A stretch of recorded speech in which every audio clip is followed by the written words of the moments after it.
కార్యక్రమాలు కానీ ఏవి అమలు చేయకుండా ఈనాడు మైనార్టీల మీద, బీసీల మీద, ఎస్టీల మీద, ఎస్సీల మీద అనేక దాడులు జరుగుతున్నాయి. అయినా కూడా ఈ ప్రభుత్వం ఎటువంటి పోలీసు చర్యలు తీసుకోకుండా వాళ్ళని రక్షణ కల్పించడంలో కూడా పూర్తిగా విఫలమైంది. ఆ రకంగా ఒక వర్గం కాదు, ఉద్యోగాలు రాక మరి నిరుద్యోగులు ఈ ప్రభుత్వం మీద వ్యతిరేకత ఉన్నారు. సరైన విద్య లేక, ఆ సరైన విద్యకి బోధించే వాళ్ళు లేక ఈనాడు కేంద్ర ప్రభుత్వం ఆరా సంస్థ ఒక సర్వే రిపోర్ట్ ఇచ్చింది.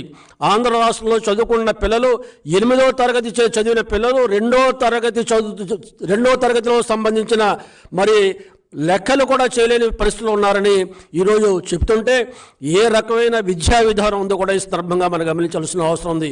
ఒక వర్గం కాదు, అన్ని వర్గాల వారు ఈనాడు జగన్మోహన్ రెడ్డి పరిపాలన మీద అసంతృప్తితో ఉన్నారు, నిరాశతో ఉన్నారు, కోపంతో ఉన్నారు. ఎప్పుడు ఎన్నికలు జరిగితే అప్పుడు వీడిని తరివేయాలి అనే ఆలోచనలు ఉన్నారు. అందుకనే పాపం ఇండియా టుడేకి ఏదైతే పెయిడ్ మరి ఇంటర్వ్యూ పెట్టుకున్నారో, డబ్బులు పెట్టుకుని డబ్బులు ఇచ్చి మరీ ప్రాపకం కోసం, రాష్ట్రంలోనిగా దేశంలో ప్రాపకం కోసం పెట్టుకున్నారో, ఆ ప్రాపకం కోసం పెట్టుకున్న దాంట్లో మరి ఆయన మనసులో మాట, ఆయన మనసులో ఉన్న భయాన్ని కూడా ఆయన వ్యక్తం చేశాడు. నేను ఓడిపోయినా పర్లేదు, నేను సంతోషంగా తిరిగిపోతాను, నాకే ఇబ్బంది లేదు అని చెప్పారంటే ఏ రకంగా ఓటమి భయం ఈరోజు ఈయనకు పట్టుకుందో ఈ సందర్భంగా ప్రజలందరూ గమనిస్తున్నారు. రేపు రాబోయే రోజుల్లో జరగబోయే ఎన్నికల్లో వైఎస్ఆర్సీపీకి ఈ చివరి ఎన్నికలు, ఒక్క ఛాన్స్ అని అడిగాడు తప్ప నాకు గెలిపించండి, నన్ను ముఖ్యమంత్రి చేయడం లేదు. ఒక్క ఛాన్స్ అన్నారు. కాబట్టి ఒక్క ఛాన్స్ అయిపోయింది. ప్రజలు ఇచ్చిన ఒక్క ఛాన్స్లో ఈయన ఎక్కడ కూడా పాస్ కాలేదు, మరి పూర్తిగా ఫెయిల్ అయ్యాడు. అంతేకాకుండా వ్యతిరేకతను కొని తెచ్చుకున్నాడు. రేపు రాబోయే రోజుల్లో, రాబోయే ఎన్నికల్లో ఈయనకి ఇంటికి పంపించడం ఖాయం. నేను ప్రజల్ని నమ్ముకున్నానన్న మనిషి ఈరోజు ఇంటర్వ్యూలో ఏం చెప్తాడు, నన్ను దింపేసిన పర్లేదు, నేను బాధపడను, నాకు దేవుడు ఆశీస్సులు ఉంటాయి అని అంటే దేవుడి మీద భారం పెట్టుకుని ఈరోజు ఎన్నికల్లో నిలబడటానికి ప్రయత్నం చేస్తున్నారు తప్ప ఆయన చేసిన కార్యక్రమాలు కానీ, ఆయన చేసిన పరిపాలన కానీ, ఆయన ఏదైతే బటన్ నొక్కి ఏదైతే సంక్షేమ కార్యక్రమాలు ప్రజలకు ఇచ్చామని గొప్పగా చెప్పుకుంటున్నారో, ఆ బటన్ నొక్కి ఇచ్చిన సంక్షేమ కార్యక్రమాలు ప్రజలతో ఆ కార్యక్రమాలతో, సంక్షేమ కార్యక్రమాలతో ప్రజలు సంతోషంగా లేరు.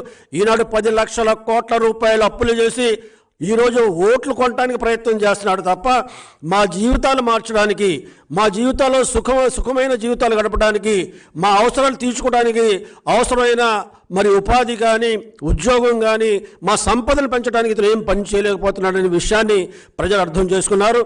కాబట్టి రాబోయే రోజుల్లో మరి జగన్మోహన్ రెడ్డి గారు ఇంటికి పోవటం ఖాయం.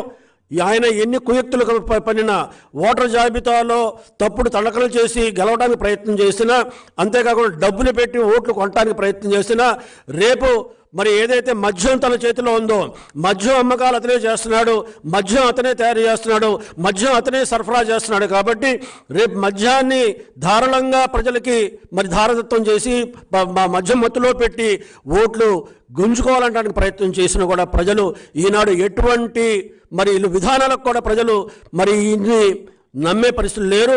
ఏ రకంగా ప్రలోభ పెట్టినా మళ్ళీ వైఎస్ఆర్సీపీకి ఓట్లేసే పరిస్థితి లేదు. కాబట్టి ఈనాడు జగన్మోహన్ రెడ్డి గారు చెప్పినట్టుగా నేను ఓటమిని కూడా సంతోషంతో ఒప్పుకుంటానన్నది మరి రేపు మీరు ఆల్రెడీ ప్రిపేర్ అయ్యారు. కాబట్టి దానికి మీరు సిద్ధంగా ఉండండి. ఇంకా మీకు 60-70 రోజుల వరకే మీకు టైం ఉంది.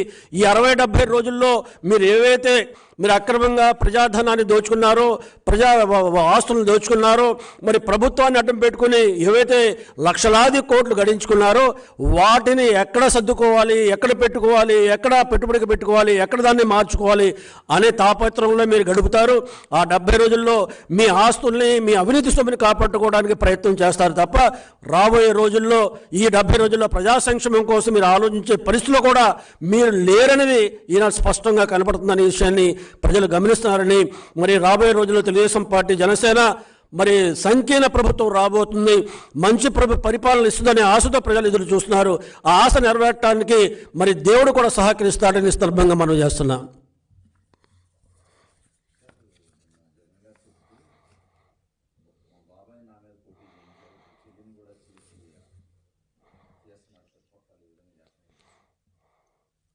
బాబాయిని తన మీద పోటీగా నిలబెట్టారు.